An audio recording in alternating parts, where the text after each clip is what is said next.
Hi అండి. YouTube ప్రజలందరికీ నా యొక్క ధన్యవాదాలు. మీరు నా ఛానల్ మొదటిసారి చూసుకున్నట్లయితే సబ్స్క్రైబ్ చేయండి. ఎందుకంటే ముందు మరిన్ని వీడియోలతోటి మీ ముందుకొస్తాను. ఇవాళ టాపిక్ ఏంటంటే మరుగుమందు నాన్న. మీలో చాలామంది మరుగుమందు అనుకుని ఏదో ఒక మందు పెట్టేసి మీ పనిలో విఫలం అనేది అయిపోతున్నారు. నేను ఇప్పుడు చూపించే పౌడర్ నాన్న, ఇది కడుపుకు పెట్టేది. కడుపు కంటే మనం చికెన్లో కానీ, మటన్లో కానీ, స్వీట్లో కానీ, కూల్ డ్రింక్స్లో కానీ దేంట్లో అయినా పెట్టొచ్చు, మనం తినే తాగే దాంట్లో.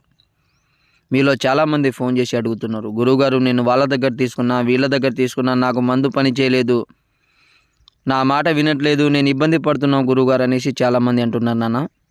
మన దగ్గర అలా ఉండదు. ఇది పెట్టిన కేవలం 24 గంటల నుంచి 3 రోజుల్లో వాళ్ళు తిన్న తర్వాత వాళ్ళ కడుపులో గుబులు అనేది లేస్తారు నాన్న. మనం రమ్మంటే రావడం, కూర్చోమంటే కూర్చోవడం, మనం చెప్పిన మాట వినడం, చెప్పిన పని చేయడం జరుగుతుంది. ఇది మంచి విషయానికి యూజ్ చేయాలి నాన్న, ఎలాంటి చెడు ప్రయత్నాలు అనేది చేయకూడదు. ఇది పెట్టిన తర్వాత మనము కోపం వచ్చి ఒక కాళ్ళతో తన్నినా కానీ మన దగ్గరే ఉండడం, మనతో ఉండడం, మనం లేకుంటే వాళ్ళ లేనట్టు ఉండడం జరుగుతుంది నాన్న.